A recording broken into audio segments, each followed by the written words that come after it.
মূল ভাব, জগতের সৌন্দর্য, জ্ঞান ও অভিজ্ঞতা অর্জনের জন্য মানুষকে গণ্ডির বাইরে যেতে হয়। সীমাবদ্ধ দৃষ্টিভঙ্গি জীবনে গভীরতা বুঝতে দেয় না। লাইনটি রবীন্দ্রনাথ ঠাকুরের একটি শিশির বিন্দু কবিতা থেকে নেওয়া হয়েছে। সম্প্রসারিত ভাব, মানুষ যদি নিজ গণ্ডির বাইরে বের না হয় তবে সে প্রকৃত সৌন্দর্য, জ্ঞান ও অভিজ্ঞতা থেকে বঞ্চিত হয়। কবির বক্তব্য আমাদের শেখায় যে পৃথিবীর অসীম রহস্য ও সৌন্দর্য ভরা, কিন্তু আমরা যদি তা দেখার চেষ্টা না করি তবে কখনোই এর মহিমা উপলব্ধি করতে পারবো না। একটি ছোট্ট শিশির বিন্দুও বিশাল জগতের সৌন্দর্য বহন করে, যা উপলব্ধি করতে হলে আমাদের মন ও চেতনা উন্মুক্ত রাখতে হবে।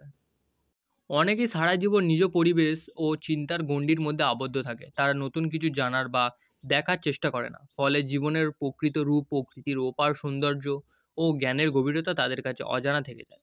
অথচ একটু সচেষ্ট হলে চারপাশের সাধারণ জিনিসের মধ্যেও অনন্য সৌন্দর্য ও ভাবনার খোরাক পাওয়া যায়। মন্তব্য, এই উপলব্ধি মানুষের মনকে প্রসারিত করে এবং জীবনকে আরও অর্থবহ করে তোলে। তাই আমাদের উচিত সীমানা ভেঙে নতুন কিছু শেখা, প্রকৃত পরিবেশের সঙ্গে সংযোগ স্থাপন করা এবং জীবনকে গভীরভাবে উপলব্ধি করা। তাহলেই আমরা প্রকৃত অর্থে জীবনকে উপভোগ করতে পারবো।